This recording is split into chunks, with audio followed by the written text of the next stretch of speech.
Bismillahirrahmanirrahim. Bismillahirrahmanirrahim. Assalamualaikum warahmatullahi wabarakatuh. Innal hamdalillah nahmaduhu wa nasta'inuhu wa nastahdihi wa nastaghfiruhu wa natubu ilaihi wa na'udzu billahi min syururi anfusina wa sayyiati a'malina. May yahdihillahu fala mudhillalah wa may yudlilhu fala hadiyalah. Asyhadu an la ilaha illallah wahdahu la syarikalah wa asyhadu anna Muhammadan abduhu wa rasuluhu la nabiyya ba'dah, amma ba'd. Faqala Allahu azza wa jalla fi kitabihil karim, a'udzu billahi minasyaitonir rajim. Innal abrara yashrabuna min ka'sin kana mizajuha kafura aina yashrabu biha ibadullahi yufajjirunaha tafjira yufuna bin nadri wa yakhafuna yawman kana syarruhu mustatira wa yut'imuna at-ta'ama ala hubbihi miskina wa yatima wa asira. Hadirin hadirat, Bapak Ibu para jamaah Masjid Al-Hidayah yang dimuliakan Allah, alhamdulillah kita bersyukur kehadirat Allah. Kita dikumpulkan oleh Allah dalam kenikmatan yang sangat banyak. Setelah nikmat iman, nikmat Islam, nikmat berjumpa dengan Ramadan, kita diizinkan untuk siyam, untuk qiyam, untuk mengkhatamkan Al-Quran. Lalu Ramadan berlalu, Allah kembali pertemukan kita dengan kebaikan di bulan Syawal. Kita diizinkan untuk saling bersilaturahim, saling memaafkan satu sama lain. Maka Syawal pun berlalu, Allah kembali pertemukan kita dengan kebaikan berikutnya, yaitu sama-sama duduk di majelis ilmu. Mudah-mudahan bersambungnya kebaikan demi kebaikan ini menjadi isyarat bahwa amal-amal kita diterima oleh Allah Subhanahu wa taala. Sebagaimana para ulama mengatakan, idza qabilallahu min 'abdihi amalan salihan waffaqahu Allahu li amalin salihin ba'dah. Kalau Allah menerima amal saleh seorang hamba, maka tandanya adalah dia dimudahkan oleh Allah untuk kembali beramal saleh setelahnya.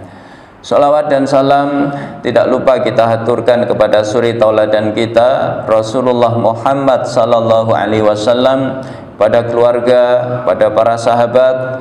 Mudah-mudahan kita diberi pertolongan oleh Allah untuk mampu istiqamah di atas sunnah-sunnah beliau, dan mudah-mudahan kita termasuk orang-orang yang berbahagia meraih syafaat beliau kelak di hari kiamat.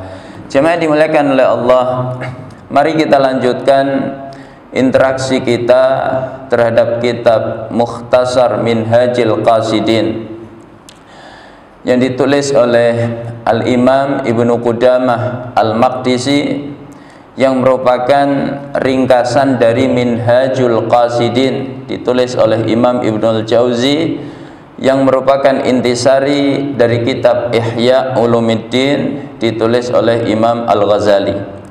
Kita sampai pada faslun fi adabi ihdarit ta'am, pasal tentang adab-adab menghadirkan makanan.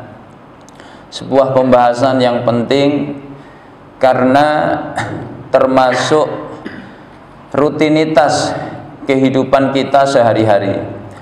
Terkadang kita kedatangan tamu ke rumah kita, maka bagaimana adab di dalam menghadirkan makanan?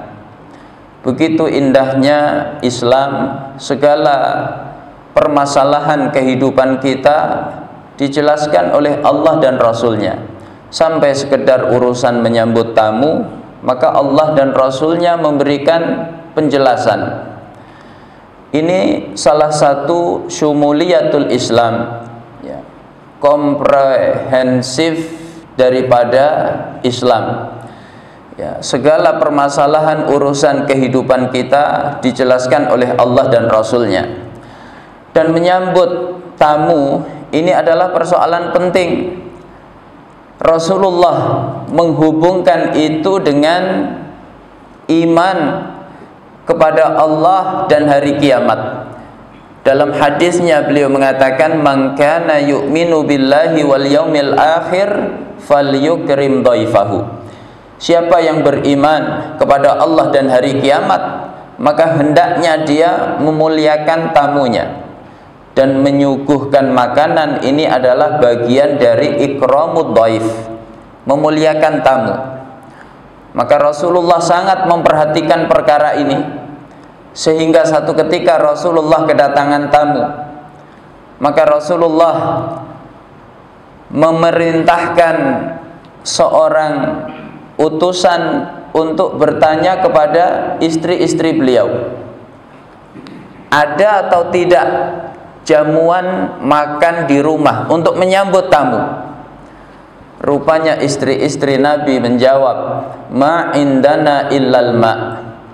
Tidak ada di rumah kami kecuali hanya air putih. Begitu kesederhanaan di rumah Rasulullah SAW. Bapak, Ibu, kira-kira tanggal berapa di rumahnya hanya ada air putih saja? Tanggal berapa itu, Pak? Ya, mungkin tanggal 35. Artinya apa?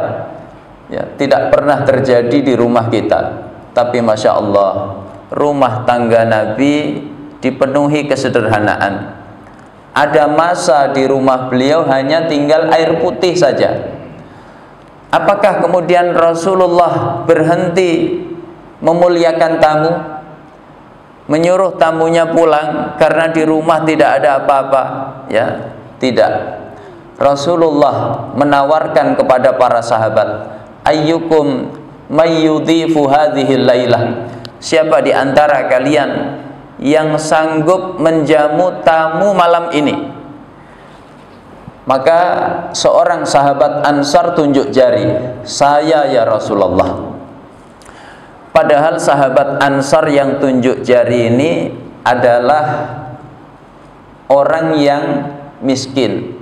Dari mana kita tahu?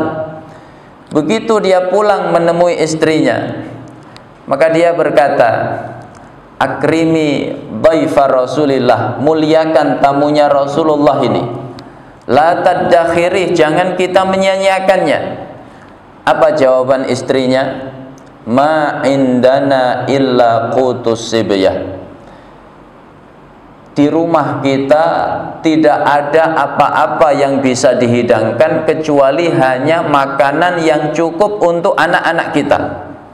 Kalau ada keluarga di rumah hanya cukup makan untuk anaknya, orang tuanya nggak cukup, itu masuk keluarga sejahtera atau prasejahtera, Pak. Ya.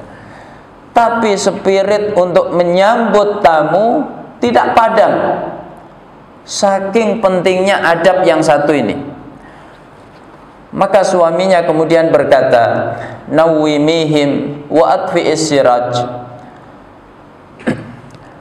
Tidurkan anak-anak kita lebih awal, lalu padamkan lampu. Maka semua hidangan disuguhkan kepada tamu. Tuan rumah hanya pura-pura makan, tapi tamunya nggak tahu kalau tuan rumahnya hanya pura-pura makan. Apa sebabnya? Lampunya padam. Ya. Begitu mujahadah suami dan istri ini dalam menjalankan sunnah memuliakan tamu. Maka jamaah dimuliakan oleh Allah, akhirnya tamunya tidur dalam keadaan kenyang, tuan rumahnya tidur menahan lapar. Maka ketika subuh mereka sholat di masjid, Rasulullah sallallahu alaihi wasallam menemui sahabat Ansar tadi. Kata Nabi, "Innallaha qad ajiba minka wa ahlika." Sungguh Allah kagum kepadamu dan kepada istrimu. Maka turun ayat 9 surat Al-Hasyr, "Walladzina tabawwa'ud dara wal imana min qablihim yuhibbuna man hajara ilaihim." wa la yajiduna fi sudurihim hajatan mimma utu wa yu'thiruna ala anfusihim walau kana bihim khasasah. Mereka yang menghuni Madinah, yaitu kaum Ansar, mereka mencintai saudara mereka yang hijrah ke tengah-tengah mereka, yaitu kaum Muhajirin. Dan ketika mereka memberikan sesuatu kepada saudara mereka, maka tidak ada sedikit pun yang mengganjal di hati mereka. Bahkan mereka lebih mengutamakan kepentingan saudara mereka di atas diri mereka, padahal mereka sangat membutuhkan. Apa sebab turunnya ayat ini? Yaitu kejadian tuan rumah yang memuliakan tamunya tadi. Allah turunkan ayat yang memuji tuan rumah itu. Begitu mulianya adab menjamu tamu. Jamaah dimuliakan oleh Allah.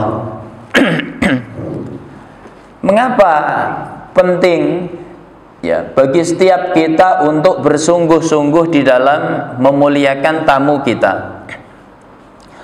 Memuliakan tamu itu termasuk perkara yang bisa menolak bencana. Begitu kata Imam An-Nawawi ketika menjelaskan hadis tentang turunnya wahyu. Rasulullah sallallahu alaihi wasallam ketika turun wahyu yang pertama, beliau didatangi oleh Jibril dalam wujud aslinya. Maka Rasulullah menggigil ketakutan. Beliau pulang menemui istrinya, yaitu Khadijah. Maka Rasulullah berkata, zammiluni zammiluni inni khasyitu ala nafsi.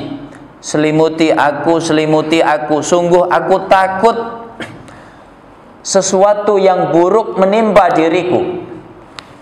Maka apa jawaban Khadijah? Kalla wallahi ma yukhzika Allahu abada. Sekali-kali tidak. Demi Allah, Allah tidak akan pernah menyia-nyiakanmu selama-lamanya. Innaka latasilur rahim wa tasduqul hadis wa tahmilul kalla wa tuqrid dhaif wa tu'inu ala nawaibil haq. Engkau itu orang yang gemar silaturahim. Engkau itu orang yang kalau bicara jujur. Engkau itu gemar menghilangkan kesusahan manusia. Engkau gemar menyambut dan memuliakan tamu. Dan engkau gemar menegakkan kebenaran. Apa kata Imam Nawawi terkait hadis ini? Ini isyarat bahwa setiap kebaikan-kebaikan kita kepada manusia, termasuk menyambut tamu, itu bisa menyelamatkan kita dari bencana. Makanya bisa jadi kedatangan tamu di rumah kita, lalu kita muliakan, itu menjadi salah satu sebab Allah selamatkan kita dari bencana. Ini pertama. Kedua, jamaah yang dimuliakan oleh Allah, menyambut dan memuliakan tamu ini tidak hanya berkaitan dengan masalah sosial, hubungan kita dengan saudara kita, tapi ini menyangkut urusan akhirat kita. Di antara orang yang meraih surga itu siapa? Yaitu orang-orang yang gemar memberi makan. Di antara memberi makan itu adalah memuliakan tamu. Karena cara memuliakan tamu itu diantaranya adalah dengan menyuguhkan makanan. Maka dalam ayat yang saya baca di muqaddimah tadi, surat Al-Insan ya, ketika Allah menjelaskan tentang al-abrar, orang-orang yang ahli kebaikan yang kelak meraih surga, apa ciri-ciri mereka? Wa yut'imuna at-ta'ama 'ala hubbihi miskinan wa yatiman wa asira. Ya. Mereka gemar memberi makan dengan makanan yang mereka sukai. Bapak kalau makan suka yang hangat, ya, suka yang lezat, maka itu yang kita berikan kepada saudara kita, kepada tamu kita. Itu salah satu sebab kita meraih surga Allah Subhanahu wa ta'ala.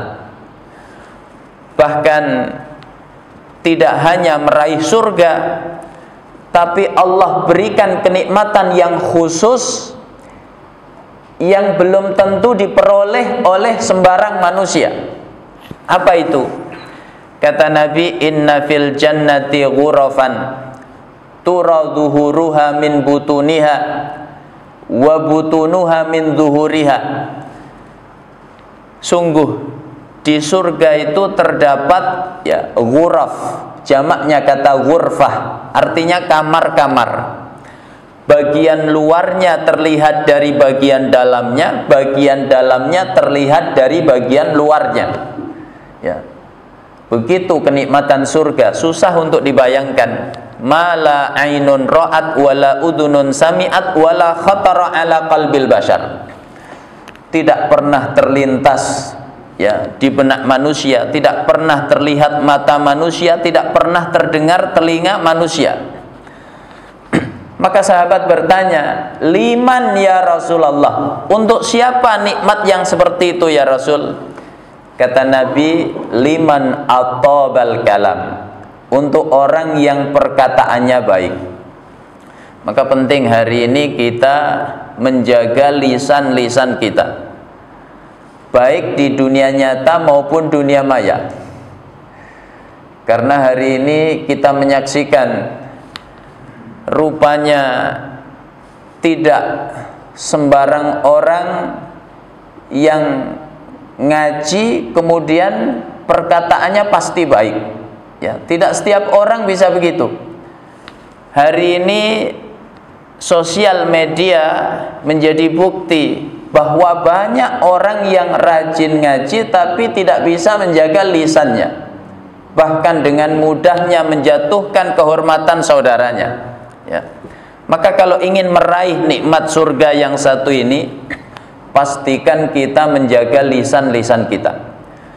Kemudian kata Nabi, wa at'amat ta'am, dia gemar memberikan makanan termasuk kepada tamu.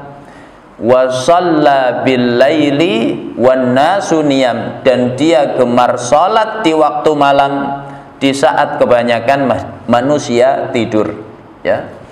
Tidak hanya surga berikut kenikmatannya, orang-orang yang ahli memberi makan termasuk kepada tamunya, maka itu menjadi sebab dia diselamatkan oleh Allah dari azab kubur.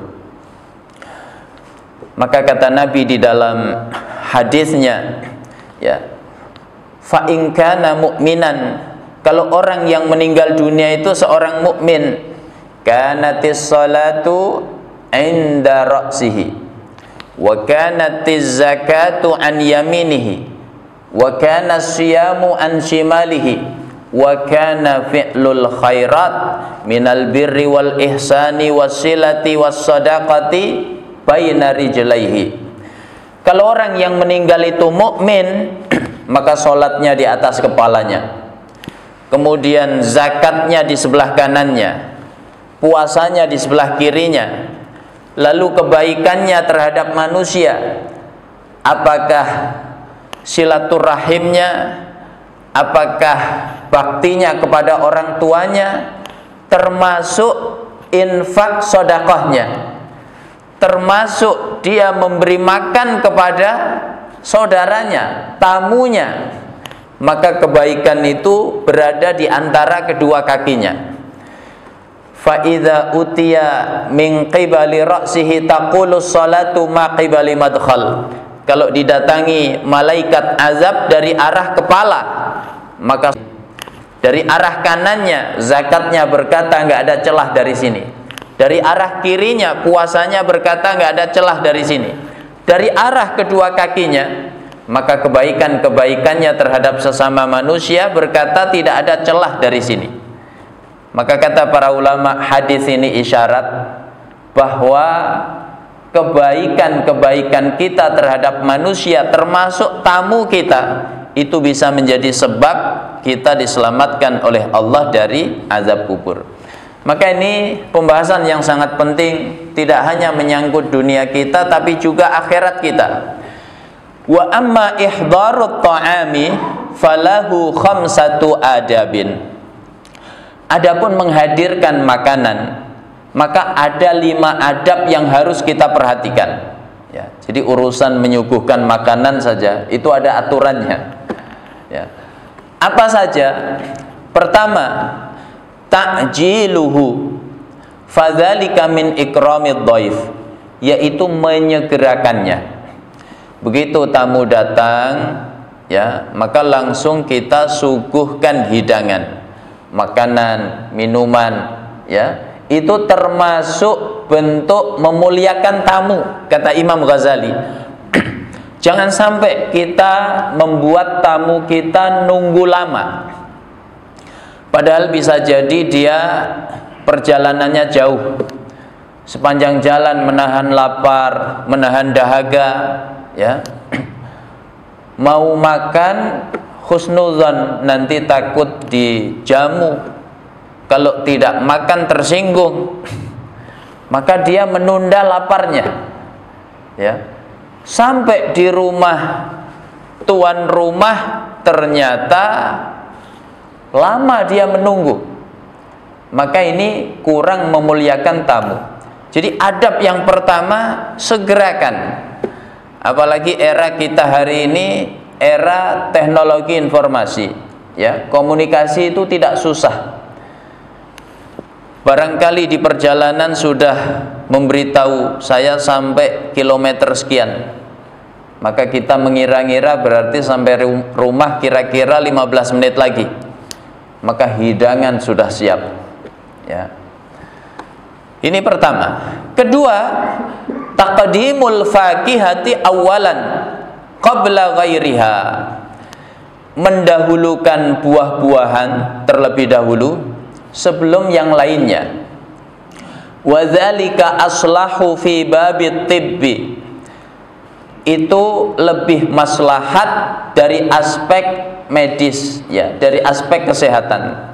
Wa qad qala ta'ala wa fakihatin mimma yatakhayyarun wa lahmi thayrin mimma yashtahun. Ya, surat Al-Waqiah ayat 21 dan 22. Dari mana Imam Al-Ghazali berpendapat seperti itu? Ya, bahwa mendahulukan buah-buahan baru kemudian makanan itu lebih baik bagi kesehatan, yaitu dari ayat Allah surat Al-Waqiah ayat 21-22. Ya.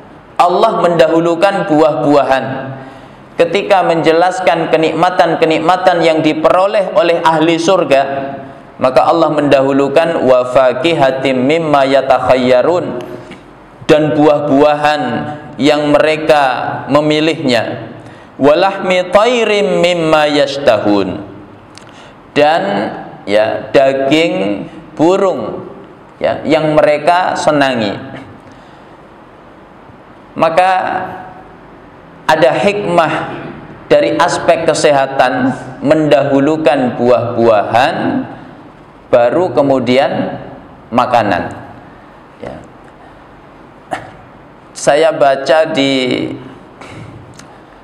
Alo Dokter, ya, ada keterangan di situ apa manfaat mendahulukan buah-buahan, ya, sebelum menyantap hidangan. Orang yang makan buah-buahan terlebih dahulu, maka membuat dia tidak membutuhkan banyak makanan yang berkalori tinggi, karena buah-buahan itu dia berserat, ya, mengenyangkan dan mengandung banyak vitamin. Maka orang yang sebelum makan, ya, dia sudah makan buah-buahan, maka makannya tidak terlalu banyak. Apa sebabnya? Dia sudah terbantu untuk kenyang, ya, melalui buah-buahan tadi. Maka itu kalau dirutinkan, ya, dalam keterangan itu, karena saya tidak ahli medis, dalam keterangan itu dijelaskan kalau dia rutinkan itu, maka bisa menyelamatkannya dari penyakit seperti diabetes, ya, kemudian jantung, ya. Begitu Allah Subhanahu wa taala memberi isyarat mendahulukan buah-buahan, ya, baru kemudian menyantap hidangan. Ini adab yang kedua. Lalu kata Imam Al-Ghazali, "Summa afdalu ma yuqaddimu ba'dal fakihati al-lahmu, khususan al-mashwi. Summa afdalut ta'ami ba'dal lahmi as-saridu. Summal halwa wa tatimmu hadhihi at-tayyibatu bi syurbil ma'il barid wa takmilatul amri subbul ma'il fatiri alal yadi indal ghusli." Kata Imam Ghazali, kemudian yang paling afdal setelah menyuguhkan buah-buahan yaitu menyuguhkan daging, terutama yang dipanggang, ya. Kalau di tempat kita, ya, yang mudah itu sate, ya.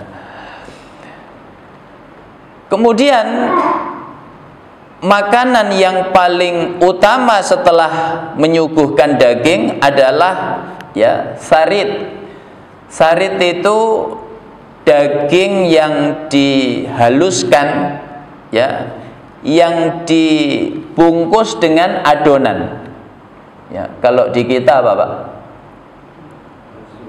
Ya, ya, semacam nugget, ya, kurang lebih begitu. Jadi daging yang dihaluskan kemudian dibungkus dengan adonan, nah, itu disebut sarit. Lalu setelah itu halwa, manisan, ya, yang manis-manis. Dan sempurna semua kebaikan tadi dengan minum air dingin, ya. Masya Allah, Imam Ghazali menjelaskan rinci sekali. Jadi buah-buahan, ya, daging terutama yang dipanggang, kemudian setelah itu, ya, sarit, daging yang dibungkus dengan adonan, setelah itu manisan, maka penutupnya adalah air yang dingin, ya. Nah, ini bisa diamalkan, Pak. Jemaah yang dimuliakan oleh Allah, maka menarik kalau kita baca bagaimana, ya, Nabi Ibrahim alaihissalam di dalam menjamu tamunya, yang tamunya itu ternyata bukan manusia tapi malaikat-malaikat Allah. Ada 3 malaikat diutus oleh Allah untuk bertamu ke Nabi Ibrahim. 3 malaikat itu Jibril, Mikail, Israfil, ya, menjelma sebagai manusia. Maka dikisahkan dalam surat Az-Zariyat, hal ataka hadithu dhaifi Ibrahim al-mukramin iddakhalu alaihi faqalu salama qala salamun qaumun munkarun faragha ila ahlihi faja'a bi'ijlin samin faqarrabahu ilaihim qala ala ta'kulun fa'aujaza minhum khifah qalu la takhaf wa basyaruhu bi ghulamin halim. Jemaah dimuliakan oleh Allah, Nabi Ibrahim ketika kedatangan tamu-tamu malaikat yang menjelma sebagai manusia, ya, Nabi Ibrahim nggak tahu kalau 3 tamu itu adalah malaikat karena wujudnya manusia. Maka kebiasaan Nabi Ibrahim kalau kedatangan tamu, beliau muliakan tamunya. Maka disembelih, ya, ijlin samin, anak sapi yang gemuk, lalu dipanggang dagingnya, lalu disuguhkan kepada tamu tadi. Bapak kalau bertamu lalu disuguhi, ya, sapi guling, nggak cuma kambing guling, Pak, tapi apa, sapi diguling, itu kira-kira kita katakan tuan rumahnya pelit atau dermawan, ya. Nah, ini tuan rumah yang dermawan, kita tandai, ya. Berarti kalau mau bertamu dengan hidangan yang istimewa, ini rumah blok sekian, nomor sekian. Nabi Ibrahim seperti itu dermawannya ketika kedatangan tamu, ya, nggak main-main beliau menjamu tamunya. Disembelihkan anak sapi yang gemuk, lalu dipanggang dagingnya, lalu disuguhkan. Malaikat itu makhluk yang terbuat dari cahaya, tidak butuh makan, tidak butuh minum, nggak punya syahwat, ya. Maka disuguhi makanan, ya, dilihatin saja. Beda dengan kita, disuguhi sapi guling. Kata orang Bekasi, nggak ingat mertua. Ya. Maka malaikat hanya melihat saja. Nabi Ibrahim takut, kok ada tamu disuguhi makanan nggak mau makan, ya. Nabi Ibrahim takut. Makanya Bapak kalau bertamu disuguhi makanan jangan cuma dilihatin saja, ya. Karena yang biasanya seperti itu malaikat. Nanti dikira tuan rumah, wah ini tamu saya ini malaikat. Makanya Nabi Ibrahim takut, ya. Rupanya itu para malaikat yang hendak memberi kabar gembira lahirnya seorang anak yang bernama Ishak, ya. Jemaah yang dimuliakan oleh Allah. Kemudian wa takmilatul amri sabbul ma'i al-fatiri alal yadi indal ghasli. Maka kesempurnaan semua tadi yaitu dengan menuangkan, ya, air untuk mencuci tangan, ya. Jadi setelah semua makanan selesai, tamu selesai makan, maka terakhir adalah cuci tangan, ya. As-salisu, yang ketiga, ayyuqaddima jami'al alwanil hadirah, yaitu dia menyuguhkan semua makanan yang dia punya, ya. Jadi adab bagi tuan rumah di dalam menjamu tamu, menyuguhkan makanan itu nggak pilih-pilih, semua yang ada disuguhkan, ya. Bapak musim Lebaran, ya, kue-kue banyak, maka kue-kue itu dikeluarkan semua, jangan cuma dipajang di lemari kaca buat tontonan, ya, tapi dikeluarkan semuanya, nggak pilih-pilih, ya. Ini adab. Dan begitu cara kita memuliakan tamu kita. Keluarkan semua hidangan yang kita punya. Lalu ar-rabi'u, yang keempat, alla yubadira ila raf'iha bal yumkinuhum minal istifa'i hatta yarfa'u aydiyahum, ya. Tidak cepat-cepat mengangkat makanan sampai tamu benar-benar selesai dari menyantap makanan dan mereka sudah mengangkat tangan mereka. Artinya apa? Sudah tidak menyentuh hidangan-hidangan lagi. Maka baru kemudian hidangan diangkat oleh tuan rumah, ya. Jangan baru dikeluarkan hidangan 5 menit, 10 menit sudah diambil lagi, ya.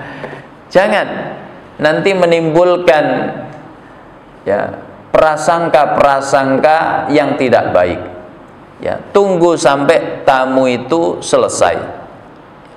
begitu rasanya tamu sudah tidak lagi menyentuh hidangan yang ada, baru kemudian diangkat, ya. Kemudian al-khamisu, yang kelima, ayyuqaddima minat ta'ami qadral kifayah. Hendaknya dia menyuguhkan makanan itu dengan kadar yang cukup. Fa inna taqlil minal kifayah naqsun fil muru'ah. Karena menyuguhkan hidangan yang sedikit, ya, sehingga kurang untuk tamu yang ada di rumah kita, itu termasuk bentuk, ya, kekurangan di dalam muru'ah, ya, kehormatan. Tuan rumah kok menyuguhkan hidangan untuk tamu kurang, ya, maka itu menurunkan muru'ah, menurunkan kehormatan tuan rumah tersebut. Tamunya ada 5, lalu dibelikan bakso hanya 3 misalnya, ya, ini semangkok berdua, maka ini menurunkan muru'ah. Kalau mengeluarkan hidangan yang cukup, ya, maka dihitung tamunya ada berapa, 1, 2, 3, 4, 5, ya, nah, pesankan 5, ya. Kalau habis gimana, ya, tinggal 3 misalnya, nah, yang 2 pesankan menu yang lain. Pokoknya jangan sampai kurang. Karena kurang di dalam menyuguhkan makanan itu menurunkan muru'ah tuan rumah, ya. Kemudian, ya, ada yang tidak disebutkan di sini, ya, yaitu tidak memaksakan diri, ya. Begitu diantara sunnah yang diajarkan oleh Nabi, tidak memaksakan diri. Maka ada sahabat namanya Abu Darda radhiyallahu anhu, kedatangan tamu, ya. Abu Darda itu sahabat yang senang kalau kedatangan tamu. Maka dia berkata begini, kalau bukan karena Rasulullah melarang memaksakan diri menyambut tamu, maka aku akan memaksakan diri untuk menyambutmu, untuk memuliakanmu, ya. Jadi memang memuliakan tamu ini ibadah yang pahalanya besar, sunnah yang harus dijaga. Tapi jangan sampai memaksakan diri, ya. Sampai jual motor untuk nyambut tamu misalnya. Nah, ini memaksakan diri, ya. Apalagi jual mobil untuk nyambut tamu, ya. Menggadaikan sertifikat untuk menyambut tamu, nah, ini memaksakan diri, ya. Jadi sambut tamu dengan apa yang kita miliki. Wa yambagi ayyu'zila li ahlil baiti nasibahum qabla taqdimit ta'am. Dan kata Imam Al-Ghazali, hendaknya menyisakan sebagian hidangan untuk keluarga sebelum menyuguhkannya kepada tamunya, kecuali jika keluarga berniat makan bersama dengan tamunya, ya. Kalau seperti itu maka nggak apa-apa, semua dikeluarkan, ya.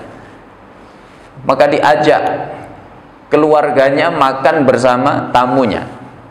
Tapi andaikan tidak, misalnya ini tamu khusus, ya, tamu suaminya, istrinya tidak diajak, anaknya tidak diajak karena pembicaraannya khusus, maka siapkan hidangan untuk keluarga kita, baru kemudian yang lain dikeluarkan untuk tamunya, ya. Jangan sampai nanti ketika kita makan bersama tamu, anak kita ngelihat dari pintu dapur, ya. Apalagi anak kita ikut ngambil lalu membawanya ke dapur karena dia lapar. Nanti tamunya perasaan, wah ini berarti keluarga nggak punya makanan, ya, berarti saya makannya sedikit saja. Nah, jangan sampai seperti itu. Maka kita kondisikan keluarga kita, ya. Istri kita kasih tahu, anak kita kasih tahu, ya. Nah, kalau makan ini di dapur, ya, yang ini buat tamu. Ya, begitu adab di dalam menyambut tamu. Fa idza arada dhaifu al-insiraf yambagi ayyakhruja ma'ahu ila babid dar fa innahu sunnah.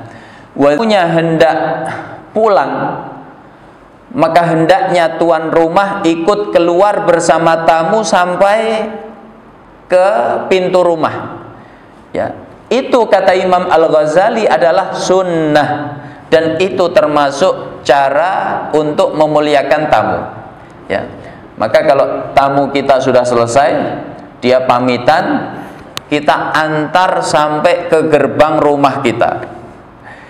Itu adalah salah satu sunnah di dalam memuliakan tamu. Ya, jangan sampai tamu pamit kemudian kita iyakan saja. Ya, kita tetap duduk di kursi. Ya sudah, silahkan. Ya, jangan. Ini menyalahi adab. Tapi hantarkan tamu kita sampai ke gerbang rumah. Wa min tamamil ikrami talaqatul wajhi wa tibul hadisi inda dukhuli wal khuruji alal maidah. Ya, dan sempurnanya cara memuliakan tamu adalah dengan wajah yang cerah. Ya, jadi kalau kedatangan tamu, pastikan wajah kita cerah, Pak. Kita tampakkan kebahagiaan.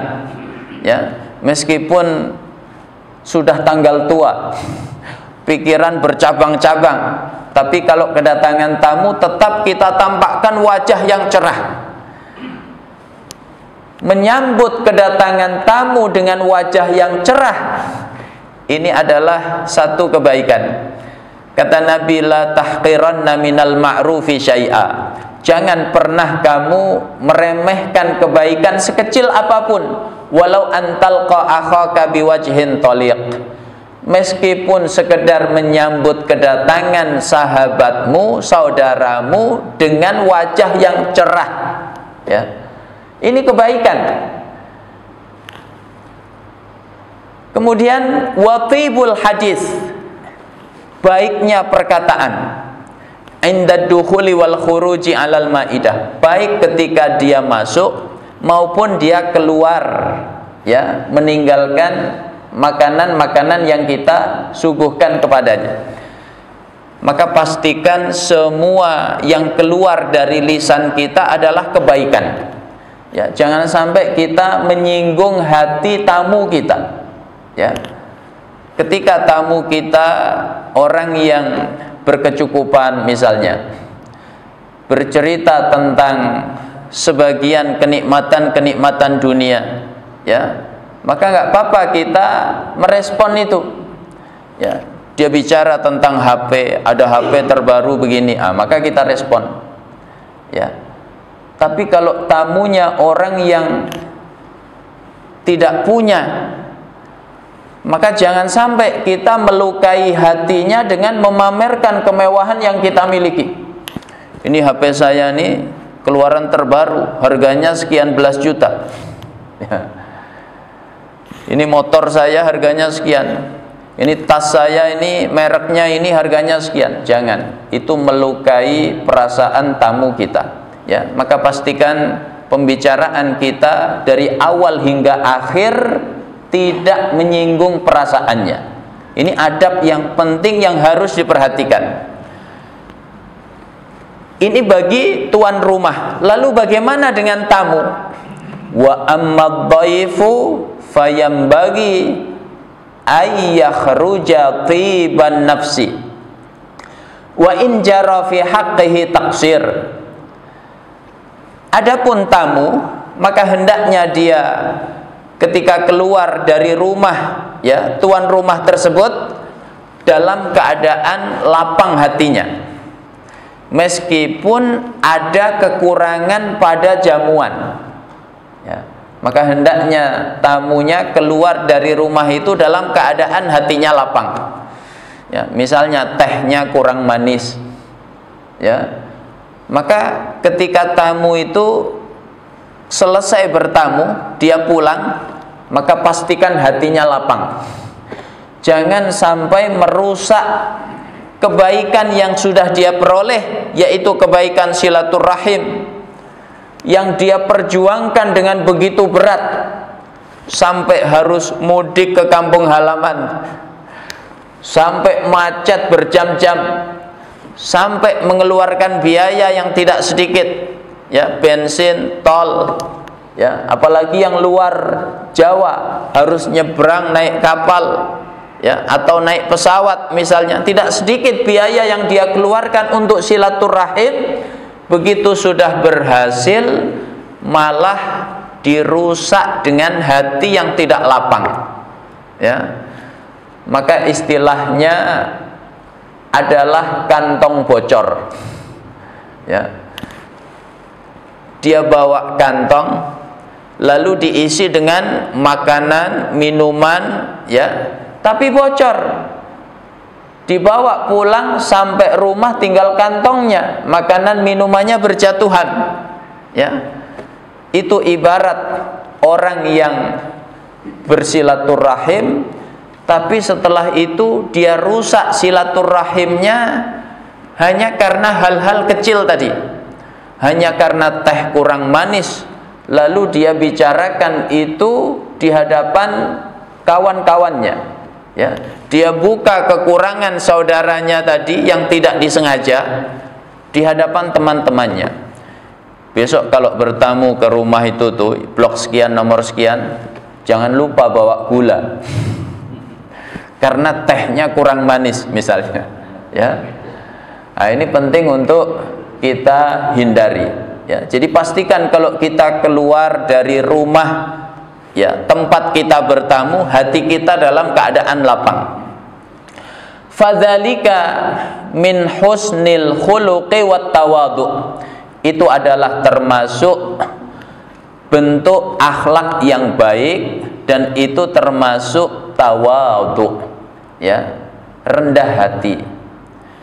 Jadi akhlak yang baik ketika bertamu yaitu meninggalkan rumah tersebut dalam keadaan lapang hati, ya. Dan itu juga bukti tawadhu. Tawadhu itu rendah hati, tidak tinggi hati, ya, merasa dirinya tinggi sehingga orang lain harus menjamunya semaksimal mungkin, ya. Kalau ada kekurangan, itu berarti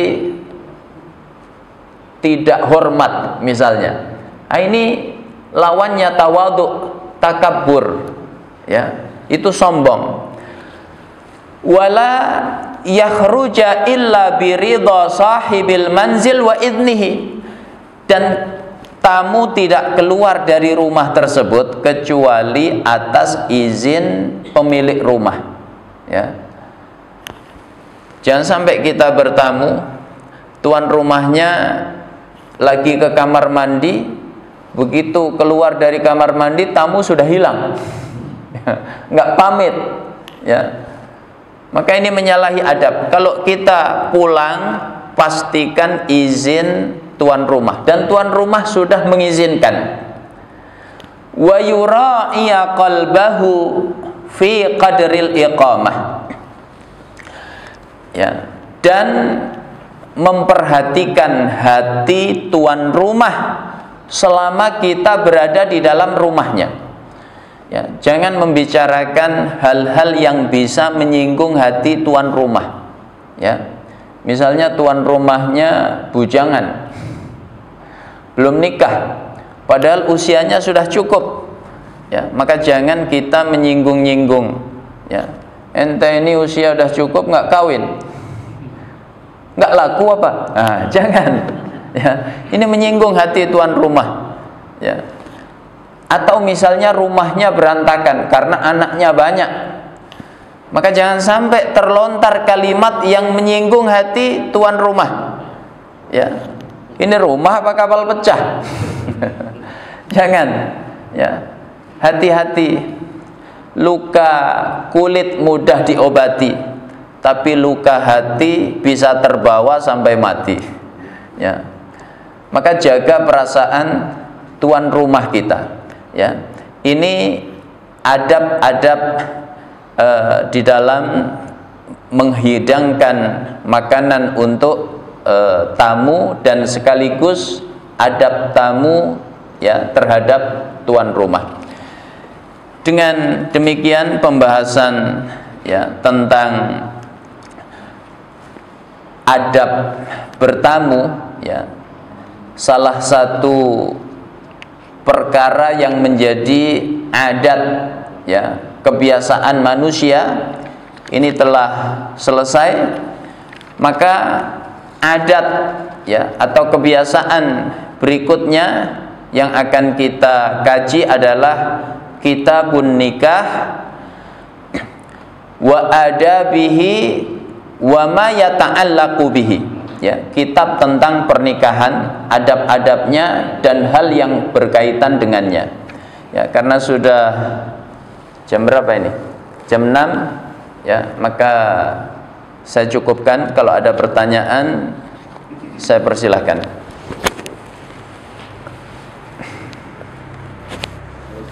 Silahkan.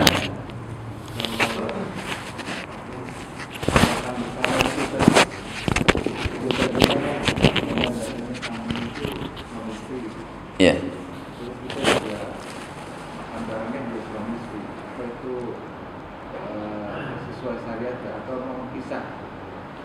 Baik. Ya. Bapak Ibu yang dimuliakan oleh Allah. Ya, bagaimana jika makan bersama tapi suami istri ya? Maka yang terbaik tentunya dipisah. Ini meja makan untuk ikhwan, ini meja makan untuk akhwat ya, supaya terhindar dari fitnah ya, fitnah pandangan ya dan lain sebagainya. Apalagi jika seseorang makan ya, maka terkadang melakukan ya gerakan-gerakan yang tidak elok kalau diperhatikan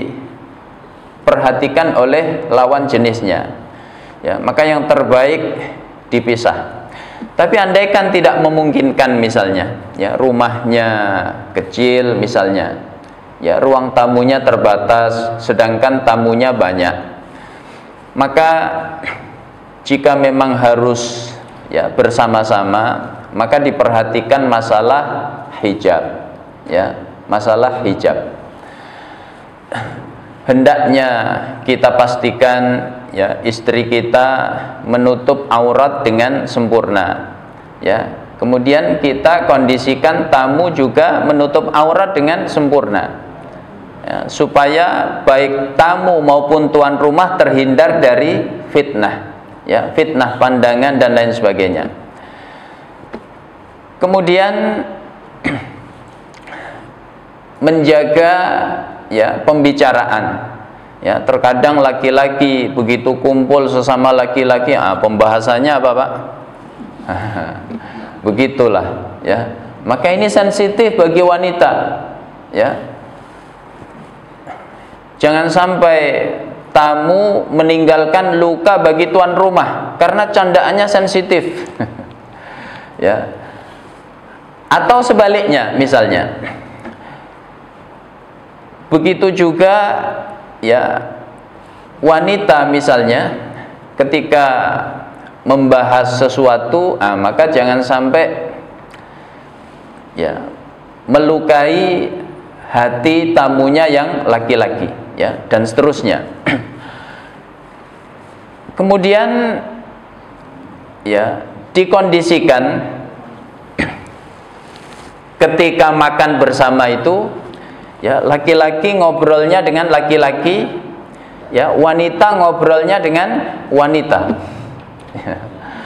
Sehingga selamat dari ya fitnah pergaulan ya.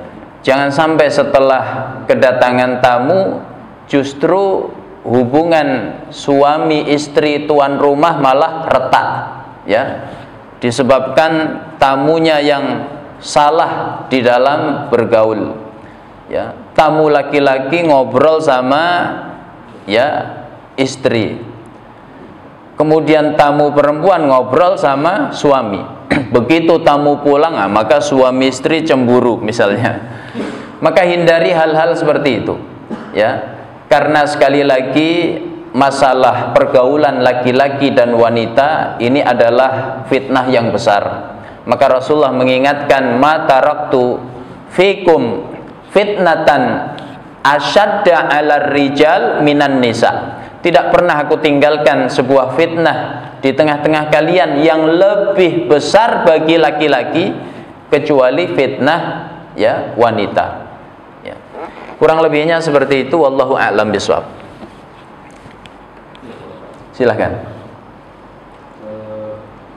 Bagaimana seandainya tamu itu kalau kita kasih hidangan, Ya. tapi ternyata dia harus menginap gitu. Baik. Dari tempat yang tuan rumah. Baik. Kira-kira apa yang harus kita lakukan? Ya. Memuliakan tamu ini perkara yang sangat penting. Sampai dalam sebuah riwayat disebutkan tamu itu punya hak atas tuan rumah, ya. Berapa haknya tamu itu? 3 hari, ya. 3 hari. Kalau tamu bertamu di rumah kita hanya sehari, maka muliakan dia semulia-mulianya dengan semua yang kita punya, ya. Ini kalau hanya sehari. Kalau 3 hari, maka hari kedua dan ketiga, ya, haknya tamu itu adalah apa yang ada di rumah kita, makanan minuman yang kita punya.